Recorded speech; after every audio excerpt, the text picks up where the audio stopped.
Hello दोस्तों, तो आप सभी का स्वागत है आपके अपने ही चैनल मिशन CGPSC में। तो जैसा कि हमने प्रॉमिस किया था कि आपके मेंस के पेपर से पहले हम दर्शन शास्त्र का पूरा सिलेबस छोटे छोटे पार्ट करके कंप्लीट करेंगे। तो उसी श्रृंखला में आज दूसरा वीडियो आ रहा है।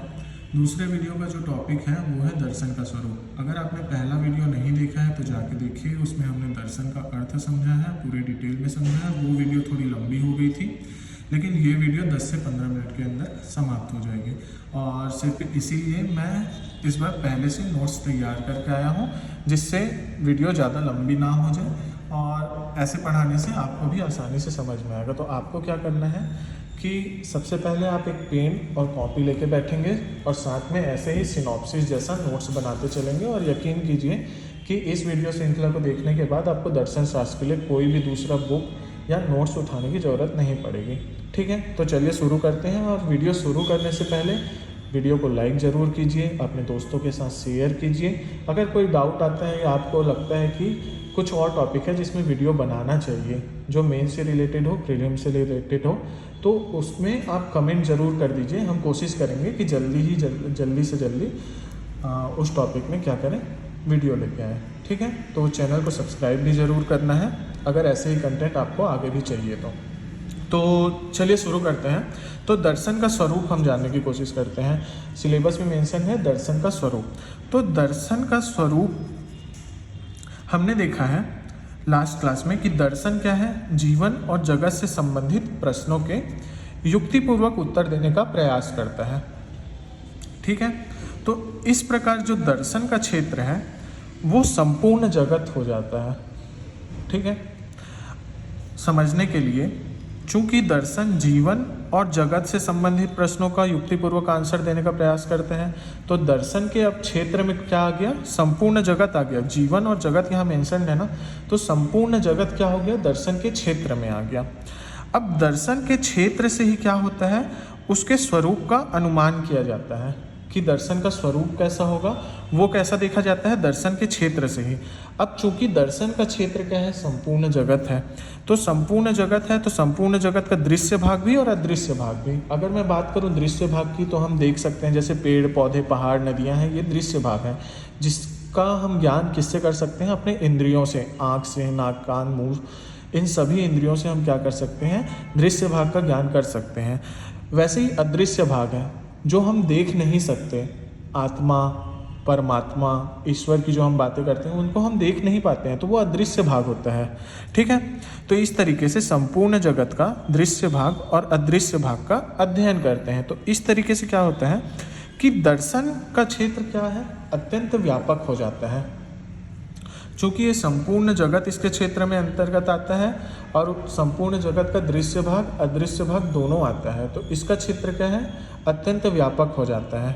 ओके, तो चूँकि क्षेत्र अत्यंत व्यापक है, इसलिए इसके स्वरूप को भी किसी सीमा में बांधा नहीं जा सकता, स्वरूप भी अत्यंत व्यापक हो जाएगा। लेकिन मोटे तौर पे हम निम्नलिखित बिंदुओं के आधार पे क्या कर सकते हैं, दर्शन के स्वरूप को जान सकते हैं।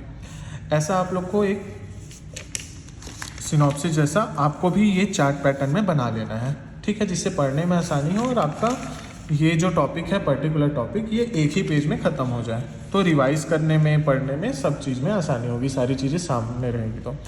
तो अगर मैं दर्शन के स्वरूप की बात करूं तो इसको मोटे तौर पे हम लोग निम्नलिखित बिंदुओं में देख सकते हैं। इसमें सबसे पहला पॉइंट है तत्व मीमांसा। तत्व मीमांसा क्या होता है कि जगत के जो भी मूल तत्व हैं, ठीक है, अब मूल तत्वों की बात करूं तो इसमें आता है ईश्वर, आत्मा और जीव इत्यादि। इनको हम क्या बोलते हैं, ईश्वर हो गया, आत्मा हो गया, जीव, इनको हम लोग मूल तत्व बोलते हैं। तो ये मूल तत्वों को जानने का प्रयास किया जाता है दर्शन की कौन सी शाखा में, तत्व मीमांसा में। तो मूल तत्व के स्वरूप, संख्या आदि को जानने का प्रयास किया जाता है।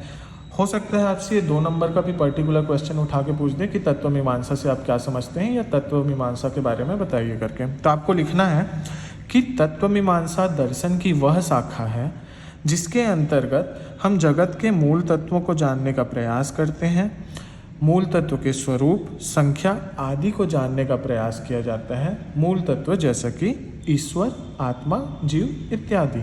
ठीक है, 2 नंबर का क्वेश्चन है, अपने तरीके से 2 लाइन में छोटा सा हम आंसर लिख देंगे। ये हो गया तत्व मीमांसा। वैसे ही ज्ञान मीमांसा, ज्ञान मीमांसा दर्शन की वह शाखा है जिसमें प्रश्नों के उत्तर ढूंढने का प्रयास किया जाता है। कैसे प्रश्नों का, कि ज्ञान क्या है, ज्ञान का स्वरूप क्या है, ज्ञान का स्रोत क्या है इत्यादि। ठीक है, 2 नंबर का क्वेश्चन आता है ज्ञान मीमांसा क्या है। ज्ञान मीमांसा दर्शन की वह शाखा है जिसमें ज्ञान क्या है, ज्ञान का स्वरूप क्या है, ज्ञान का स्रोत क्या है आदि प्रश्नों के उत्तर ढूंढने का प्रयास किया जाता है। हो गया खत्म। तीसरा आएगा आपका मूल्य मीमांसा। मूल्य मीमांसा में हम लोग क्या करते हैं, देखते हैं मूल्य मतलब वैल्यूज़।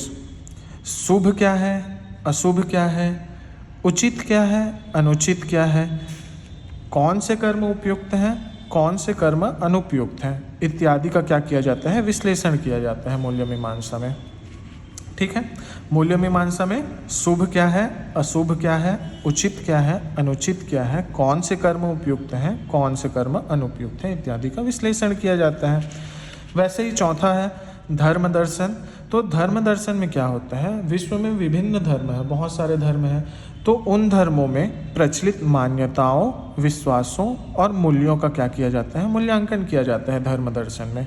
आपसे पूछा जाएगा धर्म दर्शन क्या है, तो आपको सिंपल सा लिखना है कि विभिन्न धर्मों में प्रचलित मान्यताओं, विश्वासों और मूल्यों का मूल्यांकन किया जाता है। वैसे ही आता है समाज दर्शन। तो किसी भी समाज की सामाजिक संरचना, सामाजिक आदर्शों और सामाजिक संस्थानों आदि का विचार किया जाता है। किसके अंतर्गत, समाज दर्शन के अंतर्गत क्या क्या किया जाएगा, सामाजिक संरचना, आदर्श और सामाजिक संस्थानों आदि का विचार किया जाएगा।